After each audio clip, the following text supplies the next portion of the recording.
Ladies and gentlemen, welcome to the Asia Society's Texas Center Women's Leadership Series for Technology Trailblazers. Tonight we'll be having a wide-ranging discussion with three distinguished women on topics including overcoming barriers to entering tech, women in innovation, and much else besides. Before we begin, I want to paint a picture of how important tech is nowadays.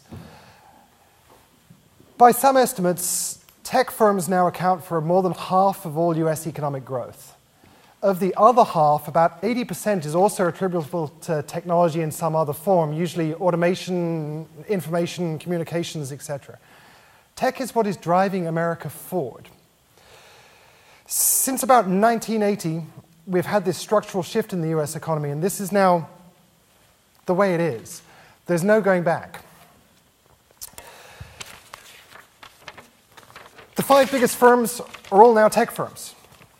Some of them are almost worth $1 trillion. There is now a thing called the 13-digit club. Yeah. Back when I was running my second startup, people dreamed of having a unicorn, a $1 billion exit. Now we're talking about trillion-dollar firms. But there's some things going on in tech that aren't quite right. We need more startups. How do we get them? Well, it turns out that one of the ways to get them is to get more women. From 1980 to today, the rate of women's participation in the executive teams of startups has gone from 4% to 14%. At the current rate, we'll hit parity somewhere around 2170. Not quite where we'd like to be. More than half of all firms are male-only at any point in history, and right now it's about 2/3 are male-only. Women-only firms have never peaked above 2.3% of startups.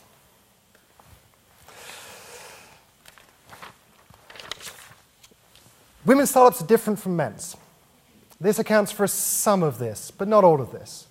Women seem to favor different sectors. They like consumer goods. They like health and biosciences. They don't seem to do semiconductors. They don't seem to do communications. They don't seem to do industrials. And some of this seems correlated with STEM education and other things in the world. Women seem to get less investment for their firms than men, even holding some of these differences constant. But when you hold their investment constant, they perform the same. So that's our hope, that we can give more money to more women and do better. Economic growth is not doing too well in the US right now. We're stuck between about 1.5% and 2%. Tech is the driver. How do we get more tech? The answer is more women. So we're going to hear firsthand from three very accomplished women today about their experiences, and we hope that you'll be inspired to join this revolution. I understand there are lots of students here in the audience, some from Rice, some from U of H, some from St. Thomas, and some from a girls' school called Incarnate Academy. We welcome you here, and we hope that we're able to inspire you to move forward. So, without further ado, beginning with recapping Grace Rodriguez from Station Houston, Susie Lee, a tech entrepreneur and artist extraordinaire, is that fair? And Shirin Sharif from LinkedIn. Can I ask each of you in turn, starting with you, Susie, can I ask how you got involved in this exciting world? Can I say something about your journey of how you got here? Oh, sorry, Grace, my bad. I know Grace too, so that's particularly embarrassing. So my first exposure to code was in 8th grade, taking a course in BASIC. I don't know how many of you actually remember that language. But at some point, I wanted to be a cardiothoracic surgeon. So I went to school as pre-med, doing cognitive neuroscience research. Decided I didn't want anyone to die. So I transferred to design school and pursued fashion design. And then after that, realized that neuroscience and design translated really well into branding and marketing. So I was doing marketing in New York on Wall Street, and I got burned out and decided I wanted to move to the West Coast. And in the meantime, I was going to go visit my parents in Sugar Land, and came to the Houston area in 2000. And never left because I fell in love with everybody here. I got recruited, well, a few friends of mine are DJs, so they just started the Cracker Nuts group and asked me if I would manage them, so we did that. And while working with them, I got recruited to write and become an editor for Rice Attic magazine, which was a small magazine focused on the Asian American community, and where I met Debbie Chen, who asked me to be on the board of OCA Greater Houston, and got really involved in the Asian American community by working with Gordon Kwan when he was at City Council, and fell in love with just the community and supporting the community. Let's see, this was in the mid-2000s now. As Twitter launched and Facebook launched, I found living in Sugar Land, the best way for me to connect with people who shared similar passions was using those platforms. So I started to connect with more people who were in tech and in the startup community through Twitter and then Facebook. And then we started meeting at places like Coffee Grounds downtown and then Caroline Collective in the Museum District, and then got more involved in the co-working community in Houston as it was growing. And along the way, I met Aziz Gilani, who is a partner now at, I think, I don't remember his title, at Mercury Fund, who introduced me to Blair Guru, who's a managing director at Mercury Fund. And they asked me if I would join their team. So I was working with Mercury, learning about the investment side of supporting startups. And the idea was I would help the startups with branding and marketing as they were raising the next fund. Well, it turned out it took a lot longer than they expected to raise that next fund. So I started working with Culture Pilot, a branding and design agency, and we took on a lot of startup clients. We ended up branding the Surge Accelerator. And then Blair contacted me after Culture Pilot, let's say. I started working for TED. So if you guys are familiar with TED Talks, I was working with them as the creative director for the TED Active Conference and got exposed to more people who are doing really interesting things and learned that tech touches everything, right? So it's not just the idea of developing a startup company or doing code. There are a lot of really creative people who are using technology in very different and interesting ways. So at some point in that time, Blair asked me to meet with Emily Keaton, who had just exited her company, Flavor. And she was interested in this idea of building a co-working space or kind of a hub to bring the tech community together, because there was nothing that was really serving early stage entrepreneurs. There was the Houston Technology Center, which was helping small to mid-sized companies, but there was nothing that was really for the guys with the ideas, or no girls and the ladies with the ideas too. So we met. We ended up developing the brand and the idea, and Kirk Coburn, who started the Surge Accelerator, which was an energy-focused startup accelerator here, let us use their space while he was raising another fund or thinking about the next cohort. And we launched 2 years ago within a 5,000 square foot space. Within about a month, we were outgrowing that. So in October, we moved to a 25,000 square foot space downtown, and now we're outgrowing that. And so we're at over 400 members now.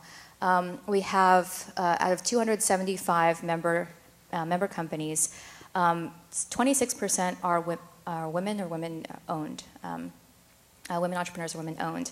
And that's up from December, which was 20%. So we're growing rapidly. We're trying to encourage more women entrepreneurs to join us. So if you're interested, please see me after this. Thank you very much for that. For those of you that sort of don't know this world, Station has had a very, very big impact here in Houston. And we're hoping that this continues to drive forward into the future. Susie, can you tell us a bit about yourself? Yes, like Grace, I started out in the medical track. That was really important for my parents. And then, this audience gets it. Yeah. And then actually it was a very peripatetic kind of flow where I went from that into, decided not to do that and went into education and public school education and taught chemistry. And then from there, made another detour and became an artist, and in fact actually did a piece about 3 years ago here in Houston with the University of Houston's Mitchell Center. You could argue that trajectory is just about being financially less stable. And that my parents definitely also agree with. But I think for me, the thing that I really liked was that there was an increasing sense of personal agency and this idea that I would be the one that could make my own path. And so becoming a tech entrepreneur was kind of this natural thing where when I look at the world, whether it's as an educator or as an artist or as an entrepreneur, if I don't like something, then I want to change it. And there are many women that I know that are incredibly inspiring who have that same mentality where they think, this is not right, and either for my family or for my, from the community that I serve, I want to do better. And so I had looked currently, or at the time that I was starting my tech company, I don't know if you guys know Tinder. Oh yeah, okay, so. That had just started and was increasing in popularity, but this idea that women and men were having a very different experience online was something that was not very familiar. And so my understanding of online dating, which was actually to me a very interesting metaphor for a larger dynamic in society about how we were being increasingly transactional about our relationships, as well as almost having a consumerist identity in dating and in the ways that we look at our relations. And I found that really upsetting in some ways and disturbing, and thought, there has to be a way that we can use technology to actually amplify our humanity. And the way that I think of technology in its most broad and inspiring perspective is to say that technology is a tool. And therefore, just like a surgeon, you can use a knife to either save somebody or, in the hands of someone else, you can kill somebody. So when you think of technology in this way, then the idea is, in whose hands do you want this technology and this tool to actually become a thing? And so that's why we started this company, and the idea was to try and amplify a certain kind of humanity that we didn't see basically in the course of love. Thank you. We'll talk about Siren again later on, if that's okay with you, but Shirin. Yeah, I'd say that my journey into technology was actually very unintentional. I was a public policy major at Stanford, wanted to go into government, did a bunch of internships there, got really jaded, and then didn't know what I wanted to do. Consulting called out to me, as it often does when you don't know what you want to do with your life. And so I joined Boston Consulting Group. I was there for 5 years, with business school in between. And then, I also interned at Amazon while I was at business school, and that was probably my first exposure to a technology company. And I realized, I was doing operations there, and I realized that technology brought together, at a tech firm, brought together a lot of the most interesting parts of operations, which are growth, speed of growth, cost of growth, and data. And all of those things make operations so much more interesting when you have companies that are growing fast, when you have goods that are digital with zero marginal cost of production, and when you have an industry that's booming, as we talked about earlier, and then lots of data to analyze to help you make better operational and business decisions. And so that was the first time I was like, wow, technology is actually a pretty cool industry for me to pursue. When I finally decided to leave consulting, that's when I decided, I wanted to go into technology and in the operational space in particular. And that's how I ended up at LinkedIn. And so I've now been there for about 5 years. For me, technology, I wanted a bigger company. As you can probably tell from my resume, I'm very risk averse. And so a bigger company provided that stability for me. Obviously, LinkedIn's now been acquired by Microsoft, so I have even more stability in my life. And then what I will say, though, is Hong forgot to mention that you should also post your pictures from tonight on LinkedIn. So don't forget. Thank you very much. Okay, so let's start with STEM and business education. This is, as Hong mentioned, this is one of the things that we think is a key driver. If people are educated in the right way, maybe that changes the world. But maybe it doesn't matter. So maybe, I guess, Shirin, first of all, with you are an MBA, and from Harvard Business School, no less. Did your MBA open doors for you? Was it worth it? It definitely opened doors. So my manager who hired me and who I still work for actually also went to HBS. The person she worked for at the time also went to HBS. So I'd say that network and that exposure is certainly worthwhile. I'd say actually when I graduated from business school, though, it was actually almost a negative sometimes for most tech companies, especially startups, because tech was all about entrepreneurship and business school was all about tradition and finance and the establishment, the man, the CEO, that very traditional stereotype of business school. I'd say now it's changing a lot. Tech companies are actually, getting bigger and bigger and are running a lot of business. And so you actually need MBAs to help run companies. And so I think that that's a nice synergy. But to your point, you definitely don't need it, especially in San Francisco. You're seeing a massive plethora of like coding academies, General Assembly, all these coding boot camps. So I have plenty of friends who, didn't have a STEM education but wanted to learn how to code, and it's very accessible. There are startups right now who will actually like educate you, teach you how to code, teach you about engineering, and innovative financial arrangements where like your education's free and they take a percentage of your first year's salary or whatever it is. So really like unique opportunities for people at any stage of their career to get into technology, and it's becoming more accessible. And I'm seeing all of my business school classmates and other classmates just joining tech because it is actually very lucrative, very fast paced. The salaries are much higher than they are in most other industries. The margins are higher from a business perspective, so definitely worth it. And less likely to be replaced by a robot. Well, we'll create the robots replace ourselves. Replace everybody else, yes. So Susie, despite, I didn't know you taught chemistry, that's somewhat impressive. Despite teaching chemistry, I think of you as an artist first and an entrepreneur second.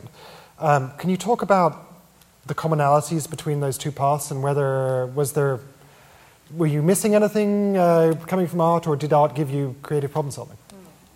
Well, I think like Shirin said, you don't really need to have a formal degree, and I think when we look at like Asian culture, we all think that we need to have a certain kind of external validation in order to take these next steps, and whether that's a degree or certain kind of training, we're sort of in a brave new world where I think what's optimistic is that you can take the skills that you have.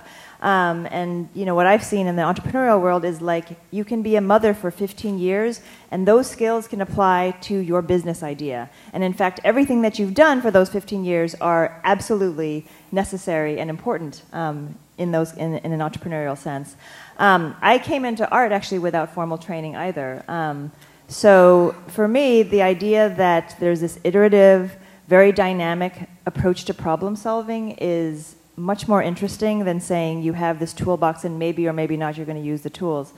And there was an art professor of mine who actually said when I was kind of doubting my skills, and he said, Susie, you will learn the skills you need when you need them. And I've always sort of taken that to heart and realized that that's really the case. So whether it's advisors or a community of people or using social media to actually learn the skills that you do need, it's absolutely out there, and that shouldn't be the impediment to starting that first step. No, thank you. And Grace, you work with RISE, with U of H, with a bunch of institutions here that work with students. What do you advise them? Do you say specialize? Do you say go broad? I say follow your curiosity, right? Experiment and build things, because a lot of people say follow your passion, but then people focus on, well, what's my passion? They try to go down that route. But as you can tell from my background, it is all over the place, right? I didn't have one career track or career path. And what I found was, especially being Asian American, you get used to code switching, and you get used to seeing what people respond better to. And so if people found out, when they looked at my resume and were like, well, you're not, you bounce around a lot, why do you do that? When they found out, though, I went to Columbia, all of a sudden, oh, you actually might know what you're doing. And so they would take me a little more seriously. So it's kind of finding out what resonates with some people and being able to adapt to that. And then knowing that you're resilient, you can learn what you need to do, learn what you need to learn, or have the skills, basically, when you need them. That's the most important thing, because going to what Shirin said, when I was at Mercury and somebody with an MBA sent us a business plan, it was like, oh, versus somebody said, well, I built this and it didn't work, and this is the next thing I'm doing, and this is what I learned from that, and it's like, this is actually interesting, because they've learned from actually building something. So the track record of what you've built, the projects that you've created, the teams that you've worked with or built yourself is actually more impressive to investors from my experience than your resume these days. And the other thing is, a lot of the jobs that happen tomorrow or that exist tomorrow don't exist today. Data science, I don't know if that was actually a job title when I was a kid, but I know it's one now. And there's my titles for the past at least 7 years have been invented. So I've been a creative juicer. I've been director of special operations. And now I'm CXO. That's the title that's been invented. Create the career path that resonates with you. So just staying with this for just a moment, Shirin said, go to a Code Academy class. Maybe do an MBA. Not that you're necessarily suggesting that. There's lots of different ways into this industry. You can go take an internship with a tech firm. You can just start a startup. What would you say? Is there any good advice that carries across? Should everybody learn to code? I'd say find a really interesting problem. So one of our best success stories at Station Houston is of John Kennedy. John started a company called Mesa Digital while he was in high school. So he's going to St. John's. For a school project, he had to go to a school, I believe it was in the 3rd or 5th ward, and then do research and find out what are some of the challenges that the school is facing. And he found that across HISD, I believe it was like maybe there's one school counselor to every 1,000 students. And so we thought, well, maybe I can create an app or a platform that can help students stay on track to graduate. And now HISD is one of his clients. And now he's thinking, should I go to college? I want the college experience. But he has investors telling him, we'll give you money to not go to college and continue growing the startup. So I think that's it. If there's something that you're really interested in pursuing and you see a problem that you want to solve, then try to solve it. And do it on the side. Make sure that you're doing well in school. Make sure that you're taking care of the things you need to take care of still. But pursue it. I think one thing that works, especially if you have kind of an internal monologue that has a lot of self-doubt or of talking yourself out of ideas, is to speak things into existence. And the reason that works is that it becomes a mirror that when you say your ideas to other people and you get the response, like Grace was saying, of someone saying, wow, that's really interesting, or, oh, you must have done this, and so therefore you must be good at that. I find that actually oftentimes is kind of the way to start the momentum going. And it's encouraging. And also, I think for me as an Asian, guilt is also a really motivating factor. So once I speak it into existence, then people are like, well, how about that thing that you were doing? And if you weren't doing it, then you were like, right, I've got to go back to doing that. And final thought there, I think, if you want to be successful, you have to be good at what you do, right? And so you have to find that thing that you're good at. If you hate coding, I mean, yes, you could actually do it, make money, help there be more women coders, but you're not going to be good enough to, win. For me, I was a mediocre consultant, quite honestly. I was always in the middle of my class. I did okay, but I was never the best consultant out there because I just didn't care about what I was doing. And then when I really reflected and I was like, operations is good for me. And the reason I came to that conclusion was because I just looked at myself and my personality. I was always the person who optimized my walk home. I hated stopping at a stoplight, and so I had to optimize and be super efficient in that walk home. I was really impatient. I didn't like inefficiency. And so my personality kind of led me to operations, and now I get paid to do something that I get to solve problems and fix things in a technology or in a sales environment, and I'm good at it because I really care. And so for me, I think that's the most important thing as you're trying to figure out what to do and how to get there, is find those things that people will pay you to do that you just enjoy doing anyway. Right. Very good advice. I'm also a compulsive optimizer. I find it very distracting to hear other people talk about compulsively optimizing. My sister is also an entrepreneur, and I just wanted to reflect on one of the things that Susie said, which is, say it out loud. Don't be afraid of failing. My sister, who still loves me despite what I'm about to tell you, would pitch a business idea to me, give or take, every 2 weeks for about 5 years. My answer would generally be no, or something along those lines. She's now doing very well. She runs an HR consulting firm for startups. They've just passed the $1 million a year revenue marker. She's doing great. Put your thoughts out into the world and let other people criticize them. The criticism is productive. Okay, so moving on then, let's talk about women's products and products for women, which is, there's a whole market here that is not being well served.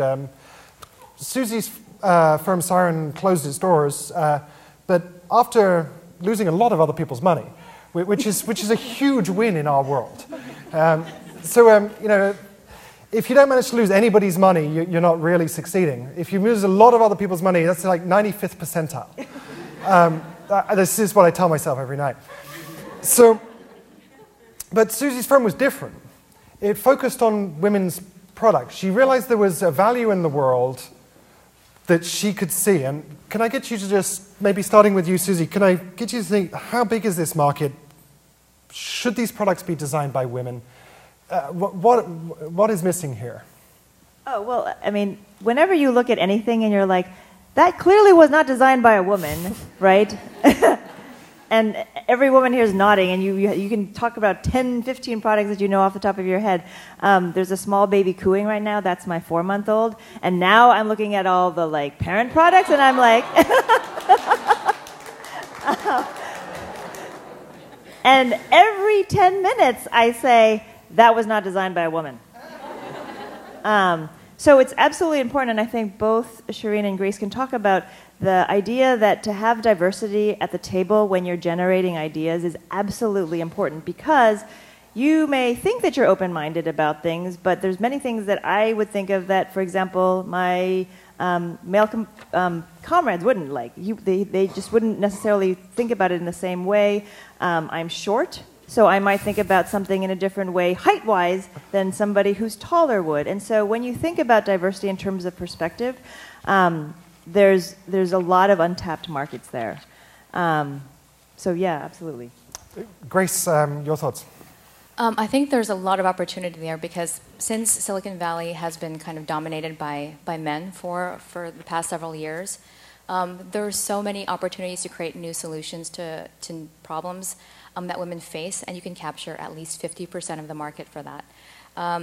There's a growing group of angel investment groups, VC funds that are investing specifically in women. So you would be able to find money more easily than in the past. For instance, there's a Circular Board as an accelerator. The founder, Carolyn Rods, turned that into a platform called Hello Alice to connect entrepreneurs with resources. There's True Wealth Ventures in Austin, founded by 2 women who are looking for more women to invest in.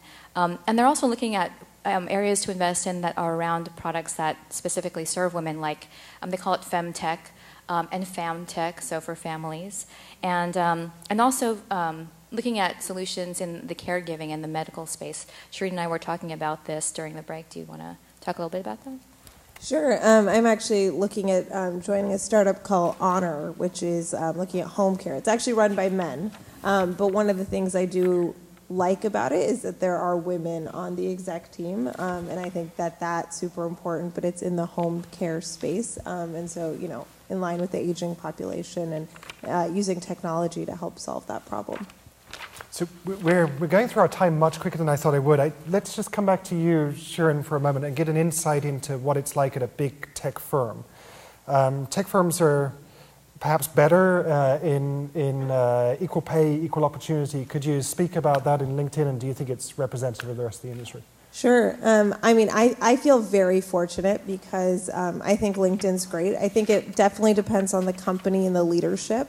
But our leadership team is super focused on diversity, inclusion, belonging. These are terms we use all the time at the company. We always publish our diversity report, how many women we have in senior roles. We have initiatives called the Women's Initiative, Women at LinkedIn, Wally, and so we have all these support groups to help. As part of Women's Initiative, it's actually for more senior level women, and you get nominated in, and you actually get an executive coach. So they pay for one-on-one leadership coaching for women, which is like a huge opportunity. I also got assigned a sponsor at the company who was, higher level than me, who could speak for me in meetings and find opportunities for me that I might not seek out myself, because women tend not to be as good as like volunteering themselves for cool new things, and so they pair you with someone who will do that for you. The head of my department, the VP, Mike Gamson, super inspiring. He's a white male, but is really comfortable talking about the fact that there's room for more women in the organization. I remember when I first went to one of these, it was like a recognition event, and all the hosts in front of the room were all white men. And he actually apologized for that. Like, it was very obvious to all of us in the audience, but it was really cool that an executive would recognize it and say, I'm really sorry about this, and I commit to you that in a few years, I want this room to look very different, and I want the host to look very different.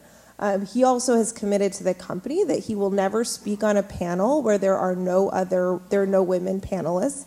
He won't invest. He's made a lot of money off LinkedIn and Microsoft, but he won't invest in companies that don't have women on the exec team. He won't serve on boards for companies that don't have women on the exec team. And so I think when you're at a big company, you're afforded the luxury of thinking about those things. And there's just like much more room and need for it because, LinkedIn is hiring hundreds of thousands of people a year, as is Microsoft. If we don't invest in women, like, it's a bad business decision. And so I think it just gets easier with that. So that segues very nicely into the most important question of all. What should we be doing? What should men be doing? What should women be doing? Is there structural problems? Do we need to change the working environment? Do we need to change the rules of the game? Can I ask your thoughts, Grace, Susie? Well, I think that some of what Shirin is talking about, there's an implicit bias here that when you hear some of these things, you automatically also assume that somehow women need extra help. But it's not that they need extra help, it's that intrinsically the system has made it so that men naturally have these networks that they can rely on who will organically sponsor them, right? Who will be their mentors and actually coach them and train them when they're quite green. So by formalizing this, that's really how we're trying to make the game more equitable, is simply to say, these are what we're seeing in play organically in a male-dominated system, and so therefore we need to now put certain things in play formally, that's decreed by the companies in order for it to actually happen for women. So I think a really important aspect is for both men and women, to check your kind of implicit systemic biases that you have that somehow make you think, oh, well, women seem to need extra help, or they have other reasons that they can't do X, Y, and Z, and that's really absolutely not the case. And so, as Ed was saying, like, when you take all of these variables and kind of cross them out, the execution is pretty much the same and the performance is the same. Yeah, I just want to echo that. A lot of the biases come from what came before, right? We have a legacy of infrastructure. If you think about the way the school day is structured, it's from 8 to 3 p.m., and the caregiving tends to fall upon women, so you can't really take a full day job, or you have to take out time to pick up the kids from school. Just changing the way the school system works would probably free up more women to actually participate in work. Or maybe more flexible work environments. Why do we have to be at work from 9 to 5 or whatever those specific hours are? In creating spaces that are more welcoming and friendly to and workable for women entrepreneurs. We were talking early on about having a wellness room so that young mothers or new mothers could pump, right? Or you could have a place where you could take a nap, right? It's for everybody. There's a wellness room. And I got pushback on, well, I don't know, the men might feel uncomfortable about that. It's just kind of a weird default that instead of seeing like how can we make this work for everybody, it was more about it might make somebody else uncomfortable at having a wellness room. We also talked about the idea of having a gaming space or some place that was communal, and everybody was pushing for a ping pong table because all the guys in Silicon Valley had ping pong tables, and it was kind of disturbing where people were more concerned about having a ping pong table than having a wellness room. So pushing for different cultural norms, right? Trying to change the game, so that everybody can play and everybody can have a great time playing together. I think that's where I'm coming from with trying to create new spaces. Thank you. So we'd like to offer the audience the opportunity to ask questions to the panelists. Are there people in the audience that would like to ask something now? Give us 1 second, we'll get a microphone right down to you.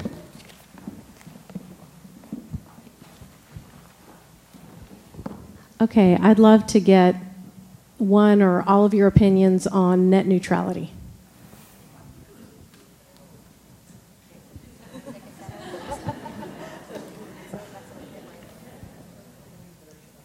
Yes.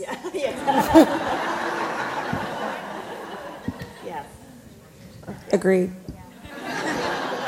That's the biggest challenge is how do you get everybody? The internet can't. Everybody says, well, we have the internet, right? So everybody has access to education. Well, if you don't have access to the internet, then that's a problem. And if your internet is throttled, one of the reasons why people are saying that it's harder for people to get education in places where you don't have broadband is because streaming video takes a long time, or it's not quality, or it gets choppy, so you can't really watch a course online the way somebody else with easy access can. So yeah. I made an assumption. I just realized that everybody in the room knew what net neutrality is. And since you guys are in tech, would you explain to everybody what net neutrality is? Because as a scientist, I just may mess it up. So I'd rather let you guys explain. Maybe I'll take this one. So okay. Net neutrality, broadly speaking, is not discriminating against packets. If you can discriminate against women or other things, but not against packets. That is, we don't say that different packets will have different speeds, or we'll have different latencies, we'll get there at different times. That is, there is no control over the traffic. You can't restrict certain types of traffic or charge more for it. So a neutral net is one that is all packets are equal, effectively. And so the danger to that is if you throttle it, so let's say, Verizon, right, can charge you more if you use more bandwidth, if you have faster speeds, then people who can't afford that don't have the same access to. Yeah. To the lady there. How do you bring your leadership and your ideas and your examples to politics and policy in this country? Wonderful question. So I'm just gonna preempt Grace here. We have Amanda Edwards, who is a city councilwoman who is running the task forces for Houston startups. We have a series of notable women that are in key roles here in Houston, including Barbara Berger, who runs Chevron Technology Ventures, Gina Lunar, who's at the GHP. With all of this, not just the policy, but women too. Grace, can you say anything about this? Well, I'll back up a little bit too. When Ed Gonzalez was at City Council, I worked with him to start the first Mayor's Innovation and Technology Advisory Committee. And then when Amanda Edwards went into office, she and my co-founder, John Reale, started the new Mayor's Innovation Technology Task Force. And they've been advising the mayor and local government on how can you use technology and open source technologies to help the city, and to help solve some of these problems. I think our local government is definitely lending an ear to it. The mayor gave us a blessing on this new organization called Houston Exponential, which is a merger of that Mayor's Innovation Technology Task Force, the Greater Houston Partnerships Innovation Roundtable, and the Houston Technology Center. So now you're coalescing that. We're trying to think through how can technology help, right? And how can we make technology more accessible to everybody? As far as bringing it towards policy, if you have ideas, please bring them to at least me. I will definitely listen, but I'll make sure that it gets heard. I think the most important part of this is, the biggest piece of advice I can give to all of you is raise your hand. I've given flack to my friend John Nordby, who was at the Greater Houston Partnership and now works with Houston Exponential, about the diversity, right? Because you walk into the boardroom at the partnership and it definitely doesn't look like this. And he said, we want more diversity. How do we get diversity? I'm like, you go where they are and you invite them in because they don't know the door is open. They don't know you want them unless you go out there and you say, hey, the door is open. We want you to come in. So I think if you are interested in getting involved and providing some more ideas on how tech can help, or the tech community can help, the startup community can help, please show up. The Houston Exponential is doing this series of town halls around the city. If you look up houstonexponential.org, they're looking for more committee members. So if you're interested in serving on a committee, there are at least 10 of them right now. One of them is image, one is education, which is, those are really important. How do we change the perception of Houston? But they're definitely open. There's been a shift in embracing more people's opinions, embracing more diverse ideas. Shirin, Susie, anything to add, particularly at the national level, or any thoughts? Not really. How about a more difficult topic? Let's very, very briefly talk about Me Too and Time's Up and things that are going on in the national sphere. How is this impacting tech? Yeah, I mean, it's definitely, especially in San Francisco, you know, very prominent. It's what people are talking about. I think I think that the level of awareness is awesome. For the first time, you know, women especially, have a voice. I think that level of awareness makes it okay to speak up. It makes it, people just understand more and are more aware of how their actions impact others. And so I think, you know, it's definitely starting a dialogue, and that's what we need. I do believe, hopefully I'm not being, you know, overly optimistic, but I do believe this is an inflection point which will lead to change. I think that awareness and that ability to speak up is what women and others just needed to hear.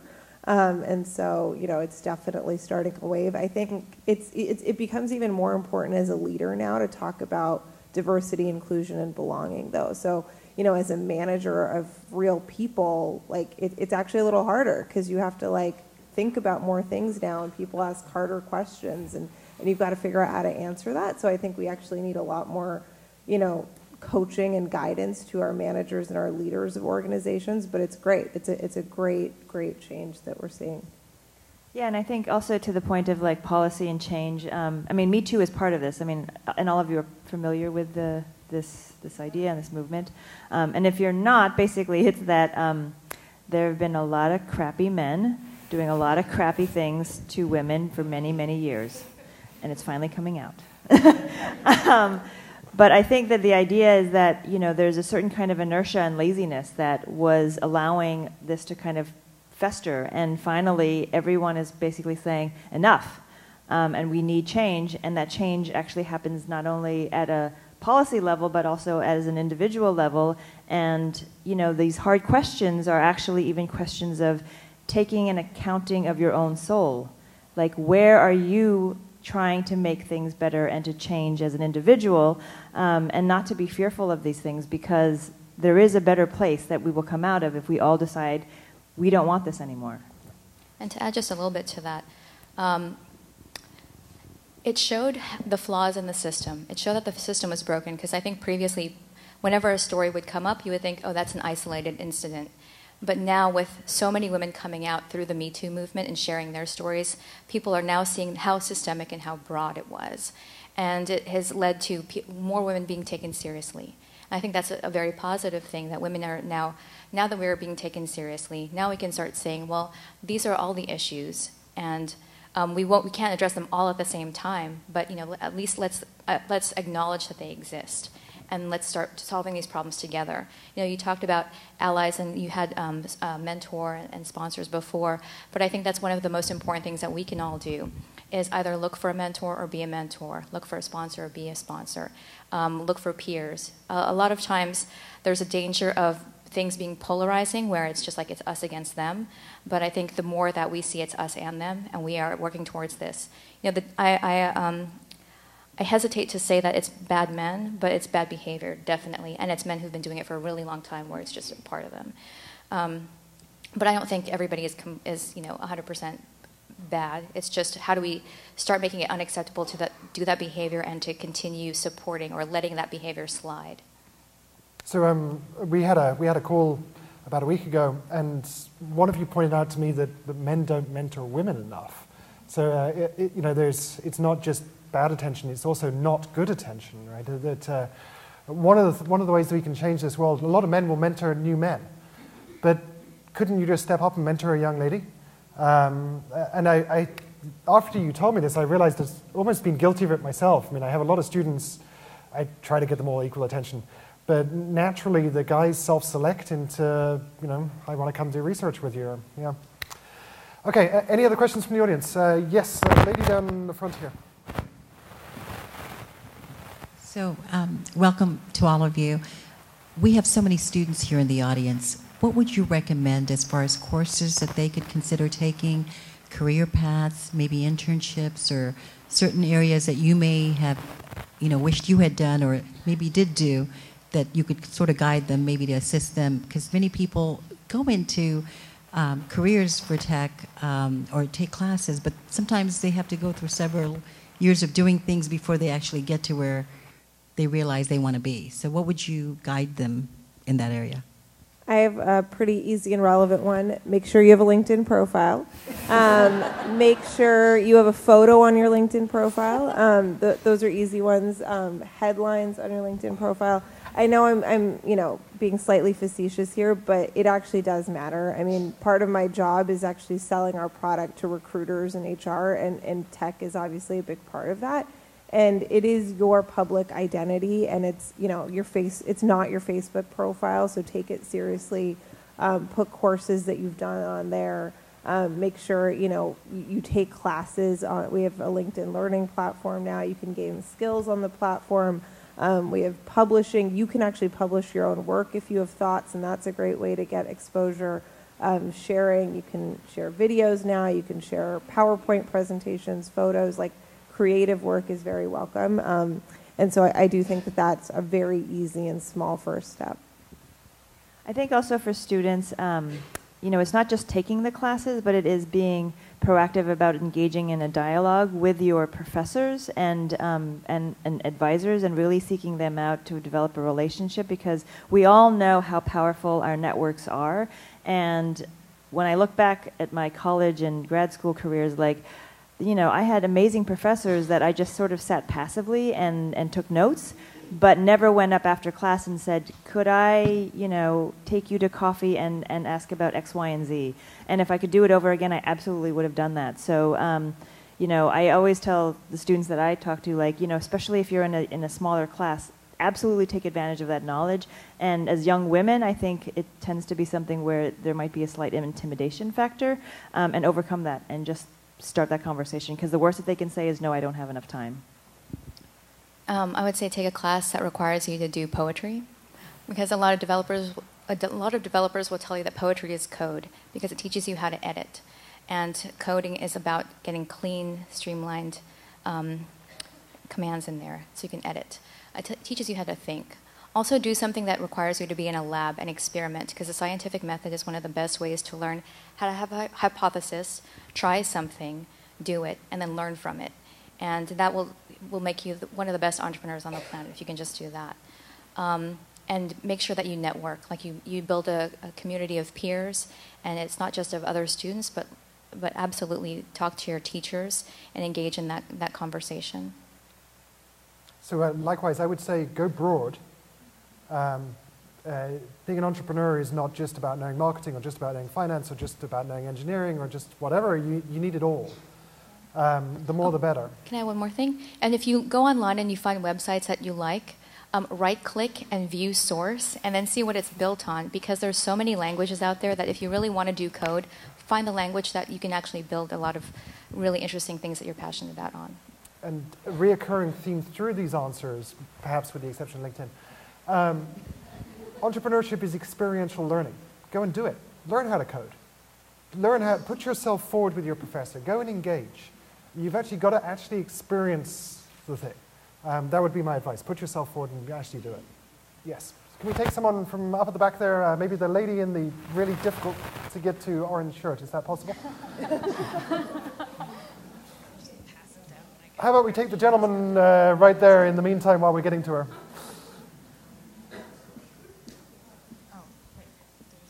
Oh, you're good. Go. Ask. Hi. How do you manage imposter syndrome if you've ever faced it in either yourselves or people that you mentor? Could you say it again a little with the microphone a little closer? Sorry. How do you manage imposter syndrome if you've ever experienced it yourselves or in people that you mentored? Oh, totally. Probably right now at this moment. Why am I on this panel with these awesome people here? I mean, you can acknowledge it first and say, yes, it's in the room, and that's fine. But then I think, it's this idea that you just do it, right? Because if the imposter syndrome, I think, the thing that's debilitating about it is that it stops you from doing something, right? And so if you try to think about what is the worst thing that can happen, the worst is usually things like, they won't answer the email, or they'll say no, or I'm sorry, I can't do it, but maybe some other time. And that these are not the most scary outcomes to have. And and probably a little bit of sense of humor. So eventually you realize, like, oh, I'm doing that script again, and making fun of yourself a little bit. If you lose $10 million of other people's money, eventually you will wake up and go, yeah, I lost $10 million of other people's money. It's okay. It's okay to fail. Failing is good in this world. And I would just add, be authentic. Make it part of yourself. I think it's actually really great as a leader to share your fears, because other people have fears too.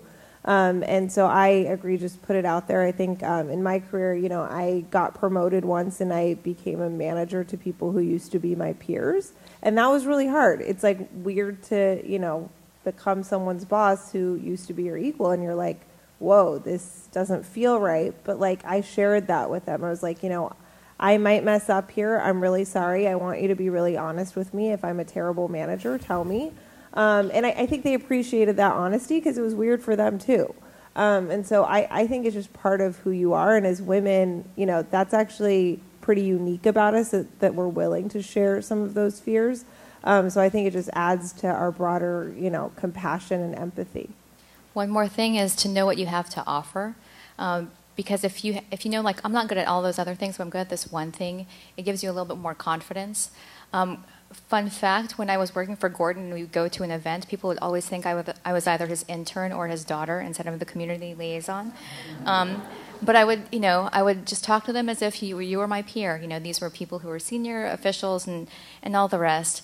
And I heard one of his friends told me once, "You're very mature for your age," and I was in my early 30s, right? It was just like the kind of confidence. You just take it with a grain of salt and show up, because yeah, I'm really nervous. I'm shaking right now. Thank you. The gentleman right here, yes. Hi, Susie, Grace, and Shirin. Thank you for you guys coming out tonight and being willing to speak to us. My name is Christian. I'm here with the University of Houston, the SURE program. We consult under-resourced entrepreneurs in the Third Ward, so we're very happy to be here. I had the luck to invest in cryptocurrencies back in 2013, so 2017 was a fun year. But I used some of that money to buy a tutoring company that I used to work here for in Houston. So we tutor 100 students in HISD. 70% of my staff is women, and so I kind of had two questions. One was like, what can I do to empower them?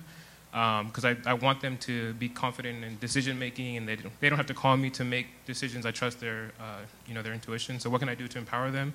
And then what can I do to use tech within the education field? I've started running analytics, and I found that we actually donate 5% of our revenue to scholarships, because I never want money to be the reason that a student can't come and learn. But most of them use their iPads and computers, and so we need more equipment and stuff to be able to handle it. But what else can I do within the tech field to add value to the parents and to the students that attend our program? Any thoughts? That's a big challenge. It's really hard. I can speak to the first one maybe. I would, very tactfully tell them that you want them to make decisions. And so when they ask you for advice or what would you do, say, how would you handle it? Like, don't answer the question back at them. And tell them that you trust them and that you support them. I think sometimes, you just want to hear that from your boss or your person that runs a company. And so it's really helpful to hear that and say, I trust your judgment. And I think that will help them just feel supported. And then let them fail. I think sometimes, empowerment is great, but it also often leads to failure. And you have to be okay with that and tell them you're okay with that. And that'll help them learn and feel, learn from however they, lead. Yeah, the goal, give them a goal and then give them some parameters and then let them make their own decisions along the way. It's kind of like, bowling alley and you put the bumpers up, but as long as you get the ball to the end and then you can tell me what you learned from that process, I think the reporting back is really the most powerful part. The tech question is very, very difficult, so we're going to punt on that if that's okay. We'll take one last question from the audience. Actually, wait, could I do one thing about that, the tech question? Sure, no, go on. So I think that especially for underserved communities, having the technology, first of all, is really important to have it in their hands.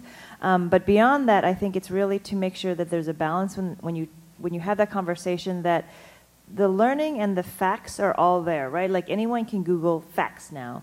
But the learning is actually a much more strategic kind of thing that absolutely is in conversation with human beings. And so you know, the idea of how technology can rally communities, I think, is one of the most important aspects that technology can be a tool to subvert the kind of power structures that we have right now. So if everyone right now is isolated on their iPads and kind of doing their work only on their own, they won't come together and they won't consolidate all of the knowledge that they have and all of the experience that they have together in order to really make the kind of policy changes that people are asking about. So I think having some kind of philosophy or principle that says that the technology is serving community is probably the good first step. And the lady in the middle. Shirin, you made the comment that you should follow what you're good at. I'm an engineering student, and honestly, engineering school is kind of hard. As a first-generation student, my high school and elementary education was okay, but when I got to college, I realized other people's education was so much more advanced than mine. So my question is, when you're pursuing a passion or something that you're very interested in, how do you determine that it's time to move on? For example, you guys went through all these career paths. How do you determine when it's time to just buckle down and change your mind or say, like, I really want this? Yeah, that's a great question. I'd say, you know, put your blood, sweat, and tears into it, right? You have to, like, put your all and make this a priority. And so if engineering is your passion, like, you owe it to yourself to try it and put everything you've got into it, right? And I think university is a really unique time where you, like, this is what you're going to be doing, and if you're willing to, you know, give up on other social events or, you know, other priorities that come up and, like, really make this your all, then that's a great time to do it. And then at the end of that, I mean, you know, you'll get to actually have a self-evaluation at the end of exams and through the job process. And honestly, I think in the form of education, there's actually, like, no harm in pursuing it, right? Like, if this is your passion, do it. For me, I think professionally is where it gets interesting, because it's really how you apply that education. And so, you know, some people can get really, like, mediocre grades, but be much better in how they apply it and just be smarter about, you know, the job itself. For me, I was never as good. I mean, I was okay at school, obviously, but, like, I love the doing, and the doing is the fun part for me. So I'm never going to be the person who scores the best score on a test, but when it comes to applying that, I want to be the best. And so to me, I'd say you'd actually want to test yourself in a real-life setting, i.e. a job, assuming you can find a job. And, you know, if you can, then see how you do. I would wait till that step to evaluate yourself, assuming you're still enjoying that journey and it's something you want to pursue. Susie, Grace, when do you cut your losses? There was something that I learned in the studio as an artist, and it was when the pain of not being in the studio is greater than the pain of being in the studio, you will make the work. And so I think that that's kind of the moral calculus that you have in your head, which is at some point the pain of being in the studio becomes a hell of a lot more than the pain of not being there, and that's when you realize that you're thinking about other things. Because I've never really equated hard with being not good at something, or that easy is being good. In fact, the people who work the hardest as it makes it look easy, but it's actually really, really hard. So that effort is actually some of the joy of the thriving in something that you actually do become eventually good at. I cut my losses when I feel like this is something I have to do versus this is something I was born to do. Fair. Nice note to finish on, too. Thank you very much.